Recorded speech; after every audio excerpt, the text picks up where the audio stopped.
Hi. In this video we are going to solve these two problems, that is total salary and sum of even odd. ये दोनों problem जो है Fahrenheit to Celsius और find power of number, ये आपके homework के लिए रखा है मैंने, तो इसे आपको सॉल्व करना है। अगर कोई प्रॉब्लम आती है तो आप कमेंट करके बता देना, मैं इसका आपको मतलब सॉल्यूशन तो नहीं, एग्जैक्ट सॉल्यूशन नहीं बताऊंगा, मैं आपको अप्रोच बता सकता हूँ। अगर ज़्यादा दिक्कत आएगी तो मैं सॉल्यूशन भी बता दूंगा, ठीक है। ओके, तो चलो फिर स्टार्ट करते हैं। सबसे पहले टोटल सैलरी वाला देख लेते हैं, ठीक है। तो मैं ट्राई प्रॉब्लम पे क्लिक कर रहा हूँ। इसे अपन यहाँ पे स्क्रीन पे देख लेते हैं जिससे बेटर अंडरस्टैंडिंग होगी। तो मैं इसको शो डेस्कटॉप, यहाँ से अगर मैं इसको कट करूँ, ठीक है।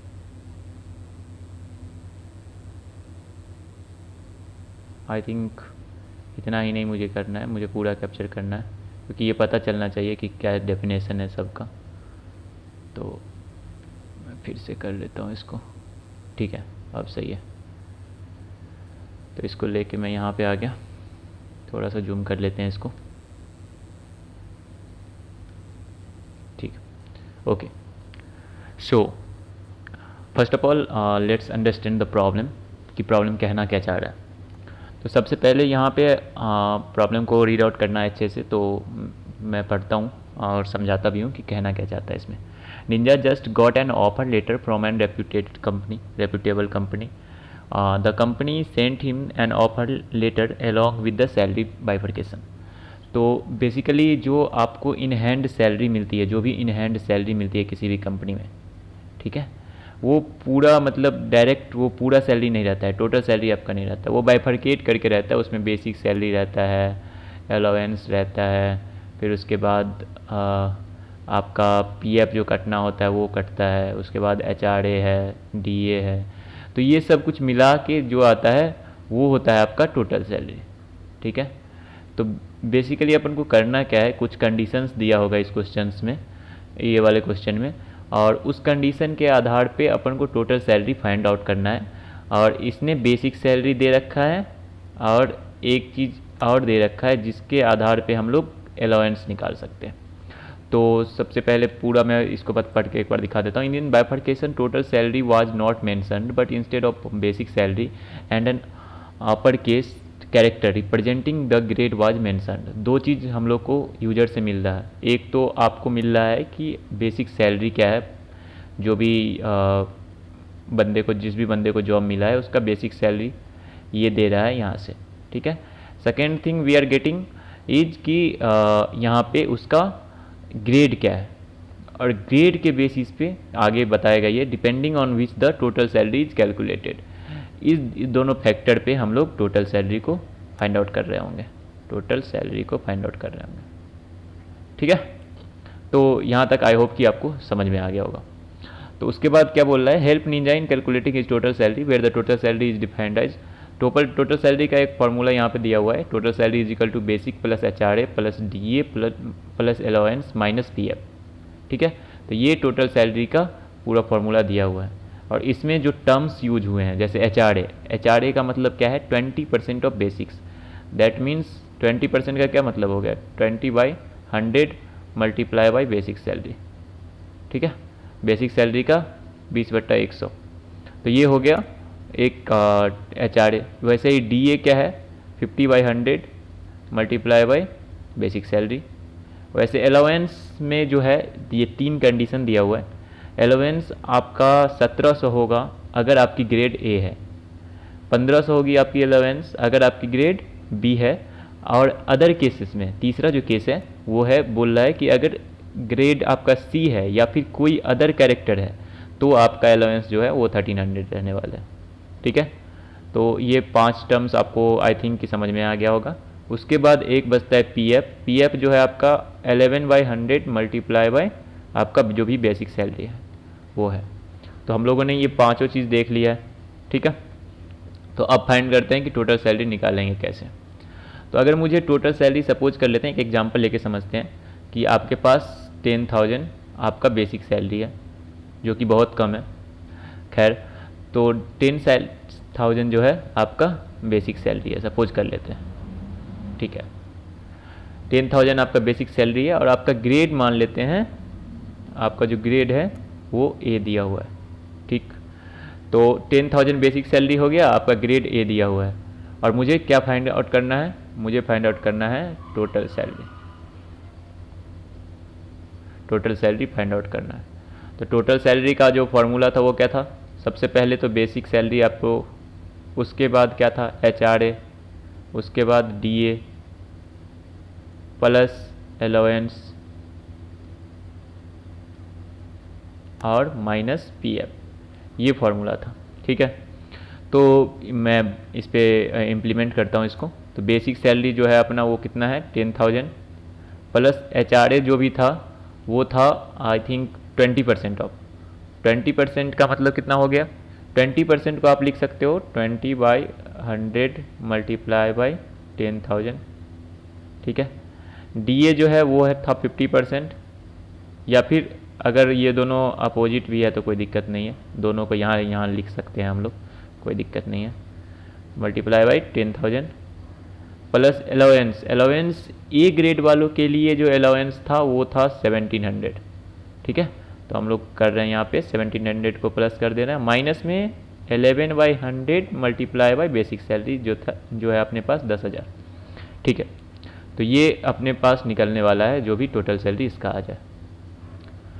तो आप अगर इसको सॉल्व करने की कोशिश करो और सिंपल वे में, तो 20/100 को हम लोग ऐसे नहीं लिख सकते, 0.2 लिख सकते हैं ना, क्योंकि जितना जीरो नीचे में आएगा उतना ये क्या हो जाएगा, डेसिमल ये इसका पीछे चला जाएगा, तो ये 2 डेसिमल पीछे चला जाएगा तो ये 0.2 हो गया। तो हम लोग कैलकुलेशन करने में बहुत आसान होगी। ठीक है, तो ये हो गया 0.2 मल्टीप्लाई बाई 10,000। ये ऐसे ही यहाँ भी कर सकते हैं, ऐसे ही यहाँ भी कर सकते हैं। तो अब हम लोग फाइनल इसका सैलरी निकालते हैं कि कितना आया। तो होगा 10,000 plus 0.2 multiply by 10,000 plus 0.5 multiply by 10,000 plus allowance जो था वो था अपना 1700 माइनस PF जो था 0.11 मल्टीप्लाई बाई 10,000। तो अगर मैं 10,000 कॉमन ले लूँ, इसमें है 10,000, इसमें है 10,000, इसमें है 10,000 और ये 1,000 क्यों लिख दिया, इसमें है 10,000। ठीक है, तो अगर इस समय से मैं 10,000 कॉमन ले लूँ तो क्या बचेगा, इसमें तो 1 बच गया, इसमें 0.2 बच गया, इस वाले में 0.5 बच गया, इस वाले में से कॉमन नहीं ले सकते, और इसमें सॉरी ये माइनस होगा, माइनस 0.11 हो गया, और प्लस 1700 ये अलग है। ठीक है, तो अगर मैं इसको फाइंड करूँ तो ये तो 10,000 का 10,000 ही रहेगा, मल्टीप्लाई बाई ये हो गया 1.2 1.7, तो ये टोटल आ रहा है आपका 1.59। ठीक है, अब मेरा मैथ ठीक ठाक है, तो आप अगर आपको दिक्कत हो रही है तो आप इसको ऐसे भी कैलकुलेट कर सकते हो, 1.70 माइनस 0.11, तो ये आ जाएगा 10 - 1 9, और यहाँ पे आ जाएगा 9 - 1 सॉरी 6 - 1 5, और ये आ जाएगा आपका 1, तो ये आ रहा है 1.59। ठीक है, प्लस 1700। तो अगर यहाँ पे कितना अपने पास जीरोज है, ये 4 जीरोज है, अगर आप इसको मल्टीप्लाई करोगे तो 2 तो यहाँ पे डेसिमल बाहर आने में ही लग जाएगा, 2 जीरो यहाँ पे आ जाएंगे, तो टोटल जो अपना आने वाला है वो कितना आने वाला है 15,900 प्लस 1700। तो अगर इस दोनों को आप ऐड करोगे तो कितना आने वाला है, तो वो ये 15,000 एक 16,000 9 7 16, तो 16,000 कितना 15 एक 16 17,600, तो 17,600 ये अपना टोटल सैलरी आने वाला है। ठीक है, तो ये ऐसे हम लोग बेसिक सैलरी कैलकुलेट करेंगे। तो लेकिन ये तो बात हो गई कि हम लोग मैथमेटिकल वे में उसको कैलकुलेट कर लिए, लेकिन कोड में कैसे करेंगे, तो कोड में भी करेंगे। तो कोड में करने के लिए सबसे पहले क्या करेंगे, तो हम लोग सिंपल ये जो फार्मूला तो यही लगने वाला है। ठीक है, लेकिन वहाँ पे प्रॉब्लम में आप अगर देखोगे तो प्रॉब्लम में जो रिटर्न करना है मुझे वो क्या है, वो इंटीजर में आपको रिटर्न करना है। ठीक है, तो अगर आपको इंटीजर रिटर्न करना है, यहाँ पे बेसिक सैलरी आपको इंट में मिल रहा है, ग्रेड आपको कैर में मिल रहा है, रिटर्न जो है आपको इंट में कर रहा है। लेकिन आप जब कैलकुलेट कर रहे हो तो ये क्या किस में वैल्यू होगी, ये जो टोटल सैलरी आपकी होगी वो डबल में होगी, ठीक है। क्योंकि डेसिमल जो होता है वो क्या होता है, बाय डिफ़ॉल्ट डबल होता है, ठीक है। बाय डिफ़ॉल्ट आपका डेसिमल जो है वो डबल होता है। तो जैसे आपने लिख दिया 1.7 तो ये क्या होगा, ये डबल होगा, ठीक। आपने अगर ये कर दिया कि कहीं पे लिख दिया डबल, ठीक है, ए इज इक्वल टू 1.7 तो ये परफेक्ट है। लेकिन कहीं पे एक कॉन्सेप्ट मैं आपको यहाँ पे भी बता देता हूँ, जैसे आपने लिख दिया float a is equal to 1.7 तो ये आपको एरर दे देगा। क्यों एरर दे देगा, क्योंकि ये टाइप कास्ट आप कर रहे हैं। ये 1.7 क्या है, सबसे पहले असाइनमेंट राइट टू लेफ्ट होता है, तो असाइनमेंट राइट टू अगर लेफ्ट होता है तो सबसे पहले 1.7 पे आया and compiler identified it as double number, ठीक है, डबल से इसको आइडेंटिफाई कर लिया। आप जो असाइन करवा रहे हो वो वेरिएबल कौन सा है, उसका डेटा टाइप कौन सा है, फ्लोट है, ठीक है। तो आप फ्लोट में डबल को असाइन करवा रहे हो। That's why here we need क्या, यहाँ पे आपको एक्सप्लिसिट जो होता है, एक्सप्लिसिट टाइप कास्टिंग करना पड़ेगा, अदरवाइज आपको एरर मिलेगा, ठीक है। तो एक्सप्लिसिट टाइप कास्ट आप कैसे कर सकते हो, आप अगर ऐसे लिख दो इसको float a is equal to 1.7 F तब परफेक्ट है। नहीं तो आप ये कर दो float a is equal to 1.7 और इधर पीछे में इसको टाइप कास्ट कर दो ऐसे फ्लोट लिख के, ठीक है, तब परफेक्ट है। तो ये दो मेथड से आप इसको सही कर सकते हो। तो ऐसे ही अपने पास जो टोटल सैलरी आने वाली है, जो भी XYZ टोटल सैलरी आएगी वो डबल वैल्यू होगी। लेकिन अपन को तो रिटर्न क्या करना है, इंटीजर रिटर्न करना है, और वो भी इंटीजर के लिए भी इसने मेंशन करा है यहाँ पे, आप देखोगे अगर तो round off the total salary and then print the integral part only. For example x.5 types value will be always be round up. For example 1.5 and 2.5 will be round up to 2 and 3 respectively. समझ गए। तो अपन को integral part ही सिर्फ return करना है। तो उसके लिए एक फंक्शन होता है इसमें मैथ डॉट राउंड, और ये आर्गुमेंट जो है फ्लोट या फिर डबल लेता है। तो अपन ये डबल वाला जो टोटल सैलरी है वो इसको दे देंगे, ठीक है, और इट विल रिटर्न आपको इंटीजर दे देगा। तो आप जो भी रिटर्न करेगा ये उसको राउंड करके उसको हम लोग क्या करेंगे, इंट में टाइप कास्ट करके और इसको रिटर्न कर देंगे, इसको रिटर्न कर देंगे, ठीक है। आई होप कि आपको पूरा प्रॉब्लम बहुत अच्छे से समझ में आ गया, अप्रोच सब कुछ समझ में आ गया, कैसे करना है सब कुछ आ गया। तो अब हम लोग डायरेक्ट जंप करते हैं कोड पे और कोड करते हैं, ठीक है। तो सबसे पहले IDE में मैं आ जाता हूँ। फंडामेंटल्स वाला जो मॉड्यूल है अपना, उसके अंदर सोर्स के अंदर एक नया जावा फाइल बनाऊँगा, जावा क्लास, जिसका नाम हम लोग रखेंगे टोटल सैलरी, टोटल सैलरी, ठीक है। और अपन फिर से प्रेजेंटेशन मोड में चलते हैं, inter presentation mode. Will write these things in main functions. अभी क्योंकि हम लोगों ने फंक्शंस नहीं पढ़ा है तो तब तक हम लोग मेन में ही लिखेंगे, जो भी ड्राइवर कोड होगा, जो भी कोड होगा सब मेन में ही लिखना है। तो सबसे पहले क्या करेंगे, मुझे इनपुट भी चाहिए, तो मैं लिख लूँगा scanner s is equal to system dot in. और सबसे पहले दो चीज़ आ रहा है अपने पास, एक तो आ रहा है बेसिक सैलरी, ठीक है, बेसिक नाम से रखता हूँ मैं, और इसको एस डॉट नेक्स्ट इन से हम लोग ले लेंगे बेसिक सैलरी को। उसके बाद दूसरा चीज़ जो अपने पास आ रहा है वो आ रहा है ग्रेड, कैर ग्रेड। ग्रेड को किस में लेना है, एस डॉट नेक्स्ट से आप क्या लेते हो, स्ट्रिंग, और स्ट्रिंग का पहला जो कैरेक्टर होता है वही तो ग्रेड होता है, वही तो कैरेक्टर हम लोग लेते हैं। तो कैर एट 0, ठीक है, इसी तरह से हम लोग कैरेक्टर लेते हैं। तो मेरे पास बेसिक्स भी आ गया, बेसिक सैलरी आ गया और ग्रेड आ गया। तो मैं यहाँ पे बनाऊँगा पहले डबल। तो डबल टोटल सैलरी निकालने से पहले मेरे पास सारे टर्म्स हैं क्या, ये एक बार सोच लेते हैं। तो एक टर्म्स था जो ग्रेड के बेसिस पे निकलता था, ठीक है, तो वो उसका नाम क्या था, वो था अपना अलाउंस, ठीक है। इंट अलाउंस इजिकल टू, अभी 0 रख लेते हैं, पहले के लिए इनिशियलाइज 0 से करके रखते हैं, और करना क्या है कि अगर आपका ग्रेड जो है वो इक्वल टू ये है तब क्या होगा। और एक चीज़, एक कॉन्सेप्ट मैं आपको यहाँ पे बता दूँ कि ये जो होता है, अगर मुझे एक लाइन का कोड नीचे कहीं भी लिखना हो तो उसके लिए हम लोग ये जो कर्ली ब्रेसेस लगाते हैं, ये नहीं भी लगाएंगे तब तक चलेगा। बाय डिफ़ॉल्ट जो किसी भी कंडीशन का, इफ एल्स का या फिर किसी भी कंडीशनल्स का स्कोप होता है वो पहला लाइन तक होता है, पहला सेमीकोलन तक होता है। ठीक है, तो ये पहले सेमीकोलन तक हम लोग ऐसे भी छोड़ सकते हैं कि जैसे अगर मैं यहाँ पे लिख दूँ अलाउंस इज इक्वल टू 1700 तो ये चल जाएगा। ठीक है, दूसरा लाइन एल्स इफ का ही चलेगा, एल्स इफ ये वाला ही चलेगा, कोई दिक्कत नहीं है इसमें। ठीक है, तो ये आप कर सकते हो। बाकी अभी समझने के लिए थोड़ा सा ये वियर्ड टाइप का लग रहा है तो हम लोग इसको इसी के अंदर ही रखते हैं।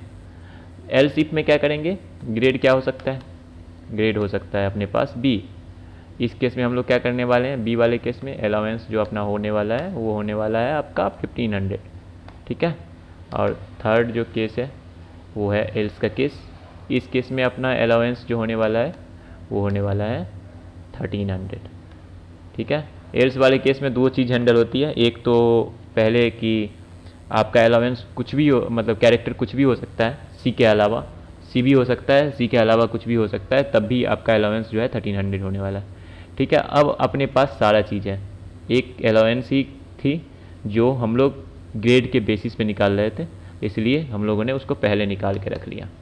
तो अगर मैं यहाँ पे अब टोटल सैलरी फाइंड करूँ, double total salary is equal to, इसको कैसे फाइंड करेंगे, सबसे पहले तो basic plus 0.2 multiply by basic plus उसके बाद 0.5 मल्टीप्लाई बाय बेसिक प्लस उसके बाद अलाउंस माइनस 0.11 मल्टीप्लाई बाई, ये क्या था, पीएफ था, बेसिक। ठीक है, तो ये अपना टोटल सैलरी का फार्मूला मैंने सिंपल एज इट इज़ लिख दिया जैसा आपको समझाया था। ठीक है, अब मुझे प्रिंट करवाना है। ठीक है, तो मैं एस आउट को यूज करूँगा और यहाँ पे जो मैंने बताया था आपको हम लोग वो यूज करने वाले हैं मैथ डॉट राउंड, और इसके अंदर यूज करने वाले हैं टोटल सैलरी को। ठीक है, सिंपली। तो ये था अपना पूरा प्रोग्राम। तो एक बार चला के देख लेते हैं कि लिखा है तो सही लिखा है या कोई गलत है, तो चलाते हैं एक बार। तो यहाँ पे जैसे मैंने डाल दिया 10,000 और ए, क्या रिजल्ट आता है 17,600। हम लोगों ने कैलकुलेट भी करा था कि 17,600। एक दो एग्जाम्पल इसी का ले लेते हैं, देख लेते हैं चला के। 10,000 ए का आंसर आना चाहिए 17,600। अब 4, 5, 6, 7 और बी का इसका आंसर देख लेते हैं एक बार। तो कॉपी किया, यहाँ पे आके फिर से इसको रीरन कर देता हूँ और इसमें पेस्ट कर दिया। तो आप देख सकते हैं 8762, दिस वुड बी आंसर। तो यहाँ पे भी है 8762। तो अपना प्रोग्राम बहुत मस्त चल रहा है। ठीक है, तो अगर प्रोग्राम इतना मस्त चल रहा है तो इसको एक बार सबमिट करवा के देखते हैं कि सही में मस्त चल रहा है कि नहीं। तो अपने पास जो है बेसिक्स और वो ग्रेड दोनों वहाँ पे दिया हुआ है, तो वो हमको निकालने की ज़रूरत नहीं है अलग से। ठीक है, तो मैं सिंपल कॉपी करूँगा टोटल सैलरी को, यहाँ पे पेस्ट कर दूँगा। टोटल सैलरी निकाल चुका हूँ। तो अब सिंपल मुझे किस में रिटर्न करना है, इंटीजर में। तो इंटीजर डबल टू इंटीजर क्या हो जाएगा, डबल, ये क्या रिटर्न करता है, अगर इसको आपको देखना हो कि ये रिटर्न क्या कर रहा है, ये मैथ डॉट राउंड फंक्शन, तो कैसे आप पता करोगे। तो सिंपल देखो यहाँ पे ये रिटर्न क्या कर रहा है, लॉन्ग रिटर्न कर रहा है। इसका रिटर्न टाइप जो है लॉन्ग है। आप इसका फंक्शन को इंटरनल भी देख सकते हो कि कैसा लिखा हुआ है। तो यहाँ पे देख सकते हो public static round long round double A. तो ये जो भी है इसके बाद ये पूरा अपना के जो भी कैलकुलेशन कर रहा है उसके राउंड के लिए, और ये उसका टोटल फंक्शंस है। तो आप देख सकते हो इसने पूरा अपना लॉजिक जो है बिजनेस लॉजिक वो इसके अंदर लिख के रखा है। ठीक है, आप डायरेक्ट उसका फंक्शन भी लिख सकते हो, इम्प्लीमेंट भी कर सकते हो। बाकी उसका फंक्शन ऑलरेडी इम्प्लीमेंटेड है तो हम लोग उसी को, जो भी इनबिल्ट फंक्शन है उसी को यूज कर रहे हैं। तो मुझे तो चाहिए नहीं, तो लॉन्ग टू इंट जो करेंगे, लॉन्ग क्या होगा, लॉन्ग 8 बाइट लेगा, इंट अपना 4 बाइट लेता है, तो क्या होगा, नैरो कर रहे हैं। तो आपका कंपाइलर अगर आप एक्सप्लिसिट नहीं करोगे तो ये एरर दे देगा। अगर आप इम्प्लिसिट वाले में कैसा होता है कि जैसे कोई छोटा डेटा टाइप है, बड़ा डेटा टाइप है, और उसमें छोटा डेटा टाइप हम लोग उसको कन्वर्ट करके बड़ा बना रहे हैं तो वो कोई प्रॉब्लम नहीं होगी, वो आराम से बन जाएगा। ठीक है ना। तो ये बात थी। अब यहाँ पे हम लोग क्या करेंगे, टोटल सैलरी। ठीक है, ये सब भेजना नहीं था, ये फंक्शन नहीं है, ये ऊपर वाला टोटल सैलरी को कॉल कर लिया। ठीक है, चलिए तो रिटर्न कर रहे हैं हम लोग टोटल सैलरी। इससे पहले मुझे लिखना था मैथ डॉट अराउंड और इसके अंदर लिखना था टोटल सैलरी। ठीक है, परफेक्ट। तो ये अपना पूरा कोड हो गया। अब इसको एक बार रन करवा के देखते हैं कोई एरर भी आ रहा है क्या। तो आई डोंट थिंक कि कोई एरर आएगा। तो ये सारा कोड अपना सारा टेस्ट केस पास हो चुका है। तो उसके बाद एक बार सबमिट भी कर लेते हैं।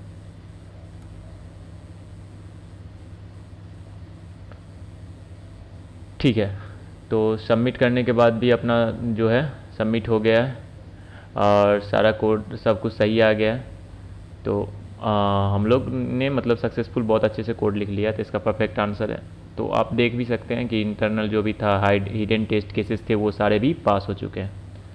तो ये अपना जो है टोटल सैलरी का प्रोग्राम था। ठीक है, ये हम लोगों ने बहुत अच्छे से कर लिया। ठीक है, तो इसको हम लोग डन मार्क कर देते हैं यहाँ पे। अब नेक्स्ट जो प्रॉब्लम है सम ऑफ इवन एंड ऑड। ठीक है, इस प्रॉब्लम से पहले मैं आपको फॉर लूप तो पढ़ा चुका हूँ, मैं चाहूँगा कि आपको व्हाइल लूप बता दूँ। ठीक है, तो देख लेते हैं पहले व्हाइल लूप, क्योंकि मैं इस प्रॉब्लम को मैं नहीं चाहता कि फॉर लूप से करूँ। बाकी कर सकते हैं, कोई दिक्कत नहीं है, लेकिन फॉर लूप तो आप मतलब जेनरिक हो गया। फॉर लूप से अगर आप कर लियो तो सब कुछ आपका जितना भी लूप है सब एक लूप बहुत अच्छे से पढ़ना होता है, बाकी सारा तो सेम ही होता है, सर सिर्फ सिंटैक्स देखना होता है।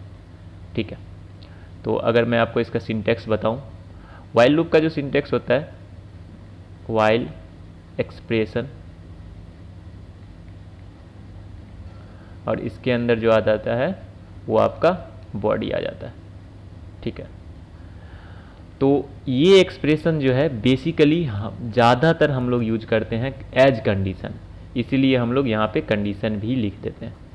ठीक है, ये कंडीशन होता नहीं है। एक्सप्रेशन क्या होता है, एक्सप्रेशन में आपको पिछले वाले वीडियो में भी बताया था कि एक्सप्रेशन उस स्टेटमेंट को बोलते हैं, कोई भी statement having some value is called expression. ठीक है, एक्सप्रेशन को अगर मुझे डिफाइन करना होगा एक लाइन में तो मैं लिखूंगा any statement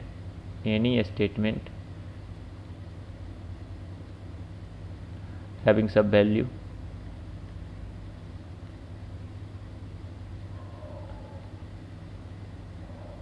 is called expression.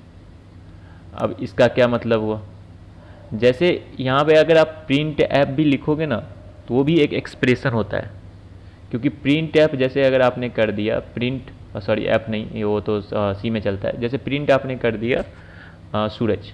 ठीक है, तो प्रिंट का जो स्टेटमेंट होता है वो प्रिंट करने के बाद जैसे 1 2 3 4 5 सी में क्या करता है, सी जो प्रोग्रामिंग लैंग्वेज हम लोग है उसमें क्या करता है कि ये प्रिंट कर दिया इसने और उसके बाद नंबर ऑफ कैरेक्टर्स जितने भी होते हैं उसको रिटर्न कर देता है। तो ये रिटर्न जो करता है वो 5 रिटर्न कर देता है। तो 5 जो होता है कोई भी नंबर एक्सेप्ट 0 जो है उसको ट्रू माना जाता है। ठीक है, माइनस का 5 हो 8 हो 9 हो सब ट्रू है। तो ये ना इन्फानाइट लूप के तरह चलने लगेगा अगर किसी ने प्रिंट ऐप इसके अंदर लिख दिया तो। ठीक है, प्रिंट ऐप और कुछ प्रिंट करवा दिया और आप सी में करवा के देखना एक बार। ठीक है, और ये प्रिंट क्या रिटर्न करता है, तो ये अगर character return number of characters return करता है तो वो क्या करेगा 5 रिटर्न कर देगा यहाँ पे। अगर 5 रिटर्न होगा तो ये वाइल लूप हमेशा ट्रू होता रहेगा, क्योंकि ये मतलब नंबर है रेदर देन 0। तो 0 के अलावा कोई भी नंबर अगर कंडीशन में आप डालोगे तो वो हमेशा ट्रू ही ट्रीट करेगा उसको। ठीक है, यहाँ तक आई होप कि आपको समझ में आ गया हो। तो ये था व्हाइल का सिंटैक्स। तो कुछ देख लेते हैं। जैसे मैंने आपको फॉर में बताया था, क्या फॉर में हम लोग अगर 1 से 10 तक प्रिंट करवाना था तो हम लोग क्या करते थे, इनिशियलाइजेशन में for int i is equal to 1 लिखते थे, i less than is equal to 10 लिखते थे, आई प्लस प्लस करते थे। ठीक है, उसके अंदर हम लोग बॉडी में जो क्या करते थे इसको हम लोग जैसे अगर system dot out dot print L है तो क्या करते थे, system dot out dot print, ठीक है, और इस आई को हम लोग प्रिंट करवाते थे, ठीक है। तो ये जो आई अपना प्रिंट होता था, ठीक है, ये जो आई अपना प्रिंट होता था वो I1 के लिए प्रिंट होता था, फिर एक इंक्रीमेंट डिक्रीमेंट होता था, फिर 2 के लिए होता था, फिर 3 के लिए होता था। और कैसे चलता था इसका, क्या होता था, मतलब जो फ्लो होता था वो पहले एक बार सिर्फ ही चलेगा, सिर्फ एक बार चलेगा, ये चल के अपना काम ख़त्म कर लिया, फिर क्या होगा, उसके बाद डायरेक्ट बॉडी में आएगा, system dot out dot print L I plus जो भी है वो यहाँ से सेकेंड वाले से बॉडी में आएगा। पहले ये चेक तो होगा ही, 1 less than is equal to 10 सही है, तो ये आ जाएगा बॉडी में, उसके बाद कहाँ पहुँचेगा, यहाँ पहुँचेगा आई प्लस प्लस पे, तो आई का वैल्यू हो जाएगा 2, फिर चेक करेगा 2 less than is equal to 10 सही है, फिर से आएगा, फिर से जाएगा 3 हो जाएगा, 3 less than is equal to 10, ये लूप चलता रहेगा तब तक जब तक ये हो जाएगा 11, तो आएगा 11 less than is equal to 10, तो ये फॉल्स हो जाएगा और इस लूप से ब्रेक होके बाहर आ जाएगा, ठीक है। ये तो थी फोर की बात। वाइल में कैसे होगा, अगर वाइल में मुझे 10 तक प्रिंट करवाना है तो कैसे करवाएंगे, तो वाइल में लिखने के लिए हम लोग लिखेंगे वाइल, सेम सब कुछ होता है, यहाँ पे कंडीशन आता है, इससे पहले हम लोग इनिशियलाइजेशन करवा देते हैं, जैसे मैंने यहाँ पे लिख दिया int i is equal to 1, ठीक है। इनिशियलाइजेशन वाला जो फॉर लूप का स्टेप था वो बाहर कर दिया, यहाँ पे क्या लिखेंगे, I less than is equal to 10, यही तो सेकेंड कंडीशन था वहाँ पे फॉर लूप में, और इसके अंदर हम लोग क्या लिखते हैं, अब तीसरा स्टेप जो होता है वो उसके बाद इसमें प्रिंट करवा दिया, जैसे उसमें प्रिंट करवाया था, आई को प्रिंट करवा दिया, ठीक है, तो आई को प्रिंट करवा दिया। आई को प्रिंट करवाने के बाद जो है यहाँ पे इंक्रीमेंट डिक्रीमेंट करते हैं। अगर आपने ये नहीं करा तो क्या होगा, आप वाइल पे आओगे, कंडीशन चेक होगा, प्रिंट होगा, फिर से जाएगा, कंडीशन तो वही रहेगा, ठीक है, क्योंकि आपने अगर 1 है, अगर 1 को 2 नहीं करा तो हमेशा ये कंडीशन ट्रू होता रहेगा और ये इनफाइनाइट लूप की तरह काम करने लगेगा अगर आप ये नहीं लगाते हो तो, ठीक है। तो इसलिए हमेशा इंक्रीमेंट डिक्रीमेंट वाले को ध्यान से देखना है, इसको अच्छे से देखना है। तो आई होप कि आपको वाइल लूप बहुत अच्छे से समझ में आ गया होगा, ठीक है। वाइल लूप समझ में आ गया तो हम लोग फिर से क्वेश्चन की तरफ बढ़ते हैं। सम ऑफ इवन और ऑड वाला क्वेश्चन उठा लेते हैं, इसको स्क्रीन पे रखते हैं और हम लोग समझते हैं प्रॉब्लम में क्या क्या रहा है, ठीक है। ओके, तो मैं यहाँ पे जाता हूँ और शो डेस्कटॉप, इसको कट करते हैं यहाँ से, प्रॉब्लम स्टेटमेंट, और इसको कट कर लिया, add to a new page, ठीक है। इसको ऊपर लेके गया, तो जूम कर लेते हैं, ठीक है, वो समझते हैं कि प्रॉब्लम क्या क्या रहा है, ठीक है। Ninja got a test problem in which he was given an integer, ठीक है, and he had to find the sum of even digits and odd digits separately. एक बच्चे का एग्ज़ाम है, ठीक है, उसको एक इंटीजर दिया गया है टेस्ट में, सपोज कर लेते हैं 1 2 3 4 5 ये है, ठीक है, और इस इंटीजर्स में जो ऑड डिजिट्स हैं और जो इवन डिजिट्स हैं, तो इवन डिजिट्स 2 और 4 हो गए, और ऑड डिजिट्स कौन कौन है, मैं इंडेक्स की बात नहीं कर रहा, डिजिट्स 1 3 और 5 की बात कर रहा, तो इस दोनों का सम निकालना है, ठीक है। इतना तक समझ में आ गया होगा आई थिंक।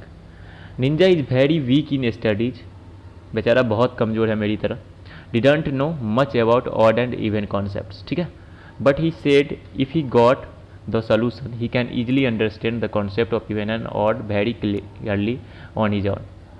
लेकिन उसको अगर आप सम करके बता दोगे तो वो कॉन्सेप्ट समझ लेगा उससे कि इवन क्या होता है और ऑड क्या होता है। उसको आपको कॉन्सेप्ट नहीं बताना है, उसको आपको सम इसका बता देना, जैसे 1 3 5 कितना हो गया, 5 3 8 8 1 9 और 2 4 हो गया 6, तो ये 6 जो और ये जो 9 हुआ, इवन का सम और ऑड का सम, ये अगर आप उसको बता दोगे तो वो समझ जाएगा कि इसका कॉन्सेप्ट क्या है, इवन क्या होता है और ऑड क्या होता है, ठीक है।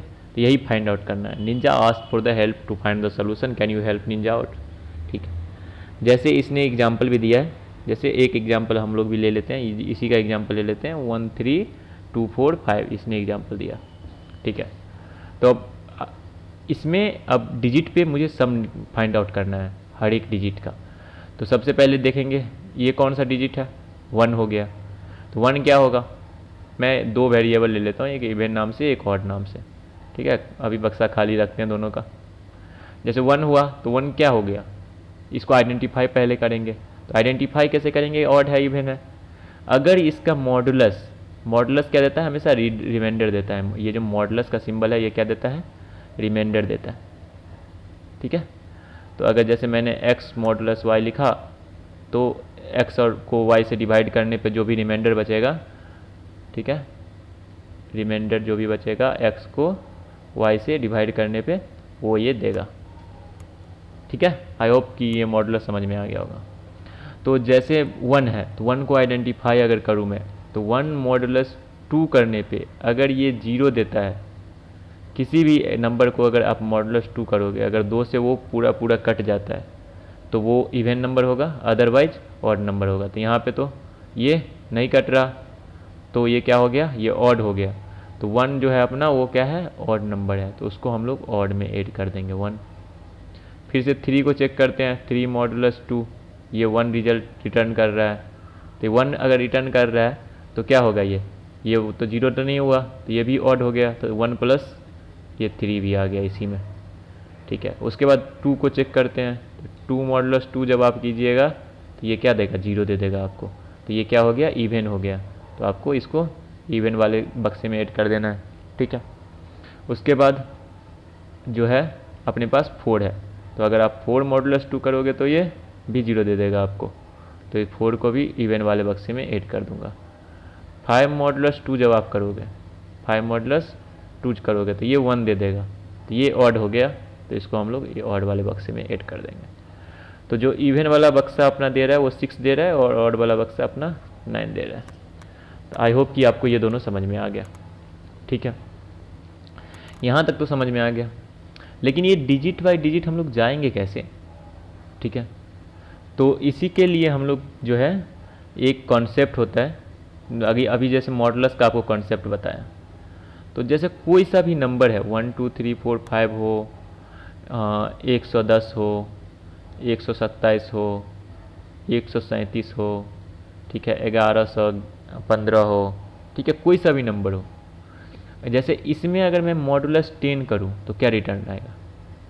तो अगर आप मॉडुलस 10 करोगे, आप सही से इसको अगर एनालाइज करोगे तो 10 से ये 2 बचेगा, फिर 23 हो जाएगा, फिर 10 से ये 3 बचेगा, फिर 34 हो जाएगा, फिर 4 बचेगा 45 हो जाएगा, फिर 5 बचेगा लास्ट में।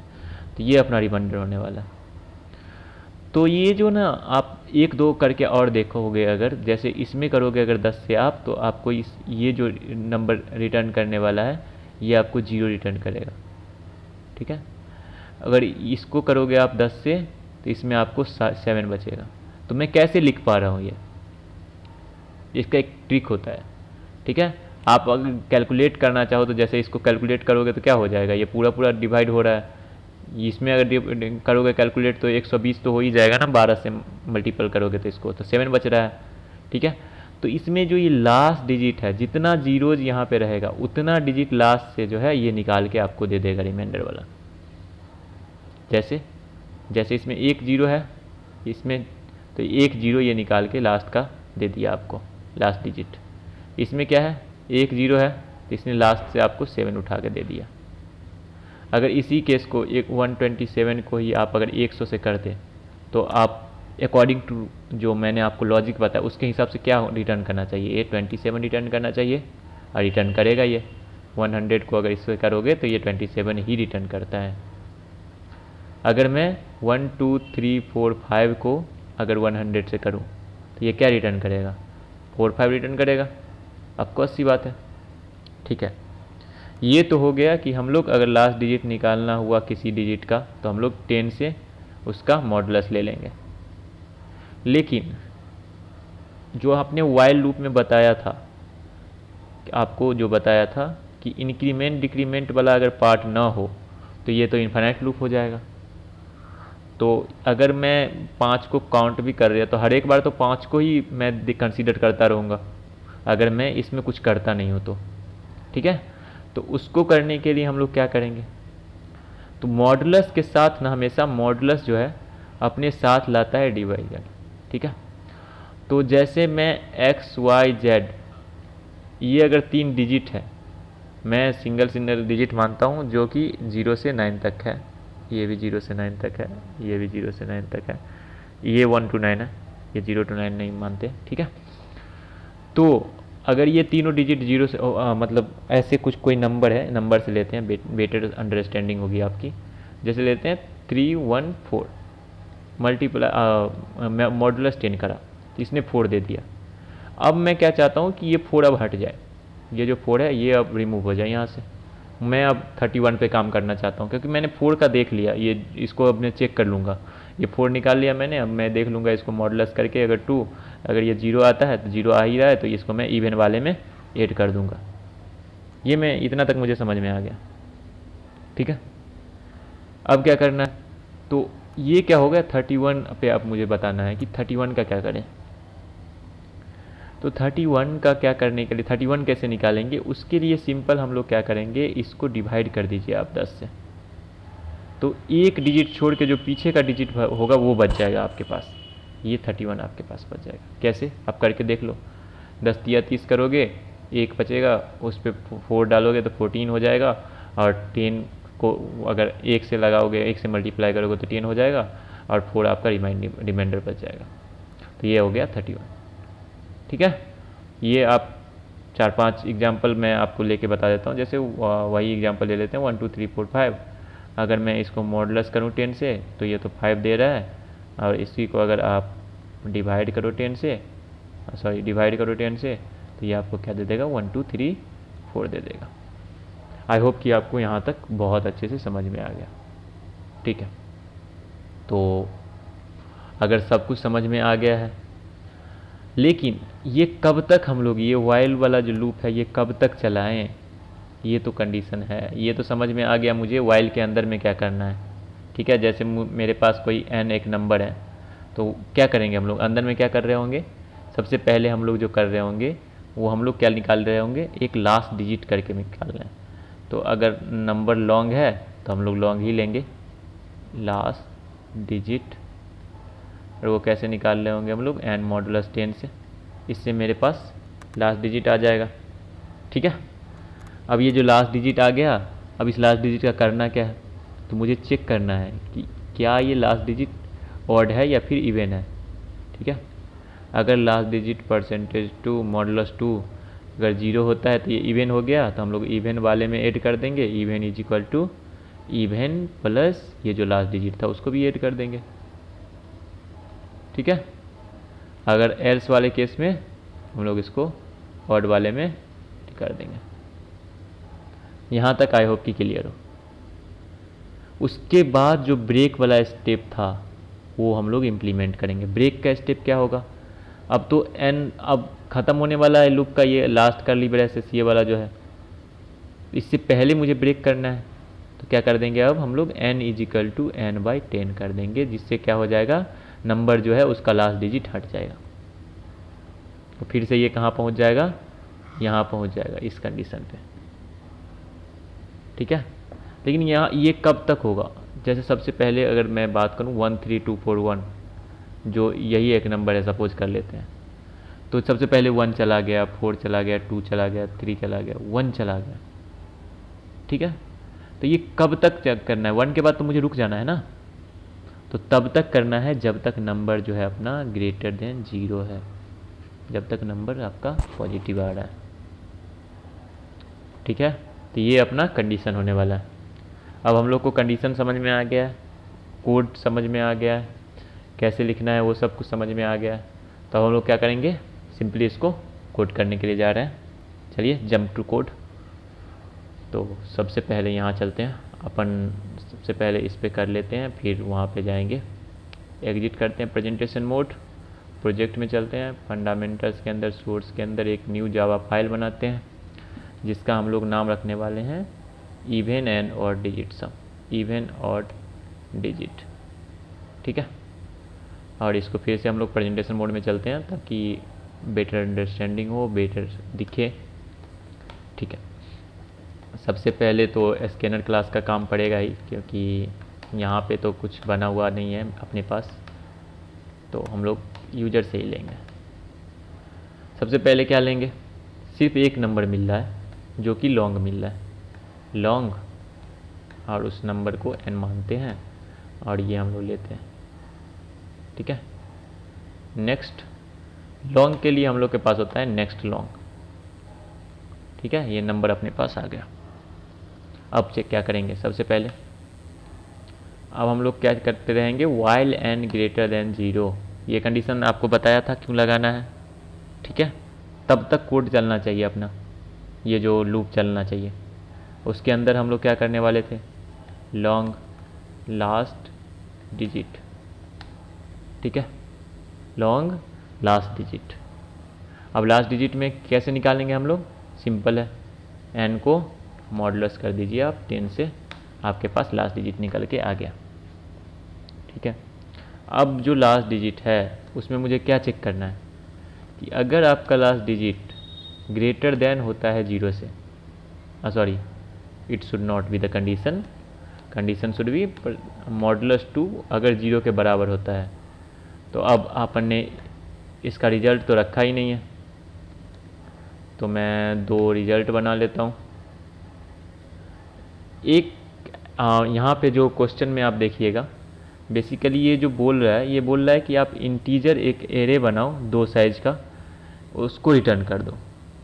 ठीक है, एक पे इवन सम डाल दो, एक में वर्ड सम डाल दो, तो और उसको रिटर्न कर दो। तो अभी तो आपको एरे पढ़ाया नहीं है, तो आप ना अभी सपोज करना कि इसका डेफिनेशन जो है मैं आपको जब पढ़ाऊँगा तो आपको समझ में आ जाएगा।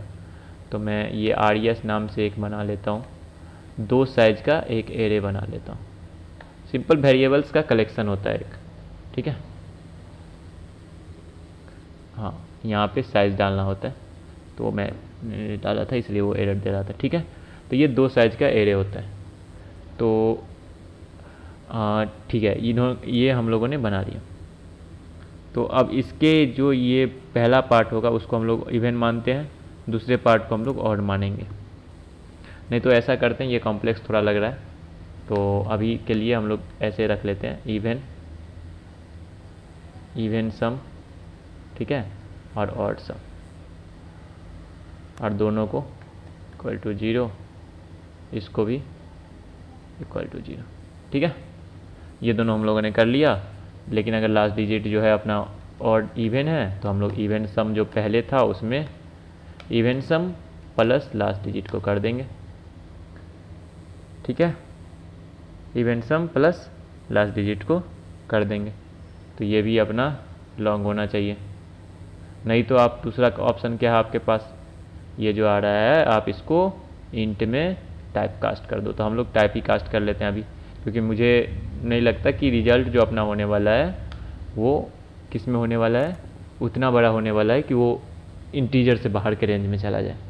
ठीक है, इसलिए यहाँ पे अपना अदरवाइज जो एल्स वाला कंडीशन है, अच्छा मैं आपको बता रहा था कि इसको दूसरे तरीके से भी लिखा जा सकता है। जब भी आपको लिखना हो x is equal to x plus y, तो आप इसको एज इट इज सेम इस वे में लिख सकते हैं, x plus is equal to y. ठीक है, ये सब के लिए होता है, प्लस के लिए, माइनस के लिए, मल्टीप्लाई के लिए और डिवाइड के लिए।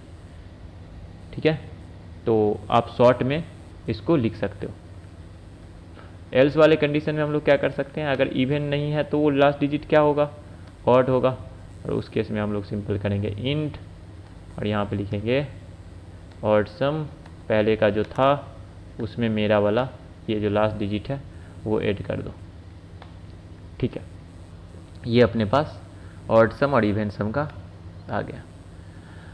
अब देखो हम लोगों ने क्या कर दिया, ये इनिशियलाइजेशन तो यहीं हो रहा है, दूसरा कंडीशन हो रहा है, फॉर लूप का तीसरा स्टेप बचा हुआ है। और तीसरा स्टेप क्या था, वो था कि इंक्रीमेंट या फिर डिक्रीमेंट। तो यहाँ पे तो ब्रेक कर रहे हैं हम लोग, डिजिट एक एक डिजिट हटाते जा रहे हैं, तो हम लोग सिंपल करेंगे n is equal to n divide by 10। ठीक है, तो जब ये लूप ख़त्म हो जाएगा तो आपके पास सारे डिजिट का जो भी इवन वाला था उसको इवन में जोड़ दिया जाएगा, ऑड वाले ऑड में जोड़ दिए जाएंगे, आपके पास आंसर रहेगा। तो सिंपल मैं उस आंसर को प्रिंट करवा लूँगा, इवन सम इज, यहाँ पे करवा लेते हैं इवन सम और प्लस करके यहाँ पे लिख देता हूँ ऑड सम इज, और यहाँ पे करवा लेते हैं हम लोग ऑड सम। ठीक है, तो ये अपना इवन सम और ऑड सम का कैलकुलेशन जो भी था वो निकाल लिया हम लोगों ने। एक बार अब इसको रन करके देखते हैं। कोड तो बहुत लिख लिया है, 1 3 2 4 5, तो जो अपना इवन सम है वो 6 आ रहा है, ऑड सम जो है 9 आ रहा है, एकदम परफेक्ट चल रहा है। ठीक है, कोड बहुत अच्छा चल रहा है।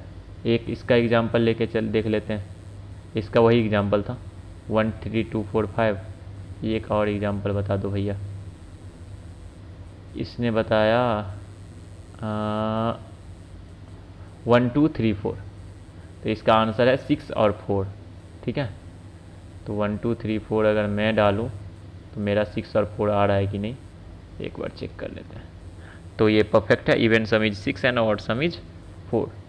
एक और एग्जाम्पल ले लेते हैं 8 15 का। ठीक है, मैं रीरन करके इसको डाल दिया, even some is 8 and odd some is 0। Sorry, ये थोड़ा ऑड है, 8 और 15 का। अच्छा सॉरी, हम लोगों ने ये गलत, ये नंबर लेना था ना, इसका आंसर आता ना 8 15, तो हम लोगों ने आउटपुट ही डाल दिया क्योंकि एक ही नंबर वो ले रहा था। Even some is 8 and odd some is 15। ठीक है, तो ये हो गया अपना, ये कोड बहुत अच्छे से चल रहा है। सिंपल आपको क्या करना है, इस कोड को ऐसे कॉपी करना है यहाँ से।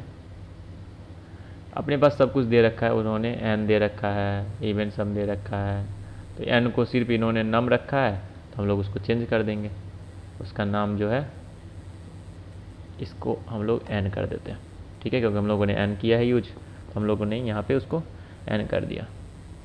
इवेंट सम पहले से डिफाइंड है, हम लोगों को कुछ करने की ज़रूरत नहीं है। अभी जो मैं 3 लाइन लिखने वाला हूँ, 2 लाइन, वो क्या है, वो सिंपल हम लोग वही बना रहे हैं, एक एरे बना रहे हैं, क्योंकि मुझे यहाँ पे एरे रिटर्न करना है। आप इवेंट सम ऑड सम नहीं रिटर्न कर सकते हो। ठीक है, तो ये पहले से डिफाइंड है, तो इसको एरे में ही रिटर्न करना है, तो प्रॉब्लम अकॉर्डिंग टू प्रॉब्लम ही हमको रिटर्न करना पड़ेगा यहाँ पे रन करवा के सबमिट करवाने के लिए। तो मैं 2 साइज का एक एरे लेता हूँ। ठीक है, और इसमें आरडीएस ऑफ 0 पे हम लोग जो डालने वाले हैं वो मैं डाल देता हूँ इवेंट सम को। ठीक है, और आरडीएस 1 पे, इंडेक्स 1 पे जो मैं डालने वाला हूँ वो डाल देता हूँ ऑड सम को। सिंपल, ये तीनों आपको बहुत अच्छे से समझ में आएगा जब एरे आपको पढ़ाऊँगा। तो अगर अभी समझ में आ रहा है, आई होप कि इतना तो समझ में आ रहा होगा। ये क्या है, ये हम लोग डिक्लेरेशन कर रहे हैं, ये सिंपल उसका इनिशियलाइजेशन कर रहे हैं 2 वेरिएबल को। ठीक है, आई होप कि यहाँ तक समझ में आ गया। तो इसको रन करवा के एक बार देखते हैं कि ये रन कर रहा है या फिर नहीं। ठीक, तो आई होप कि ये रन कर जाए। तो यहाँ पे एक एरर आ रहा है, तो देख लेते हैं ये क्या बोल रहा है, स्टेटमेंट का एरर है। तो कहीं पे हम लोगों ने ब्रेसेस मिस करा है, तो ये जो व्हाइल लूप है, अच्छा सॉरी, तो इसके पहले हम लोगों ने ये लिख दिया। इसको थोड़ा बाहर कर लेते हैं, ये देखते हैं ये कहाँ तक है। ये ठीक है, व्हाइल लूप तो यहाँ तक सही है।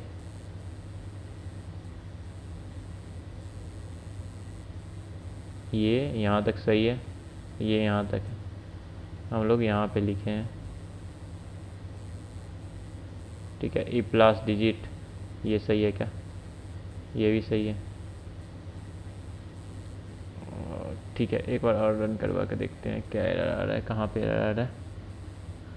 जावा लाइन नंबर 25 के आसपास। ठीक है, इसको फुल कर लेता हूँ मैं ताकि मुझे प्रॉब्लम पूरे अच्छे से दिखे। Missing return statement, sorry. ठीक है, तो अगर इसका फंक्शन का रिटर्न टाइप कुछ दिया हुआ है तो आपको रिटर्न करना पड़ेगा। तो मैं इस आरडीएस को रिटर्न कर दे रहा हूँ। ठीक है, अब देख लेते हैं। तो सारा टेस्ट केस जो भी इंटरनल था वो पास हो गया। एक बार जो हिडन टेस्ट केसेस हैं उसको देख लेते हैं, सबमिट करने के बाद वो चलेंगे।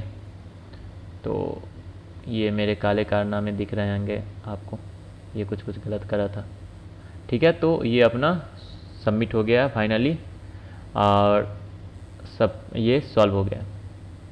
तो आई होप कि आपको प्रॉब्लम बहुत अच्छे से समझ में आ गया होगा, कैसे अप्रोच करना है, कैसे शुरू से मैंने आपको 4-5 कॉन्सेप्ट भी उसके बीच में बताता जाता हूँ। तो जो भी प्रॉब्लम हम लोग सॉल्व कर रहे हैं उसमें जो भी प्रॉब्लम के बीच में जो भी कॉन्सेप्ट आएगा वो मैं आपको बताता जाऊँगा, तो आगे कोई आपको दिक्कत नहीं होने वाली है। ठीक है, तो मैं इसको भी डन पे क्लिक कर देता हूँ। ठीक है, तो अब हम लोग फिर से अब थोड़ा कॉन्सेप्ट पढ़ेंगे। थोड़ा कॉन्सेप्ट पढ़ने के बाद आप ये दोनों तब तक क्वेश्चन कर लेना। आप फिर हम लोग अभी पैटर्न थोड़ा पढ़ लेंगे, उसके बाद पैटर्न के बाद हम लोग सीधे एरे पे चलेंगे। ठीक है, थैंक यू सो मच, तब तक प्रैक्टिस कीजिए। Thank you.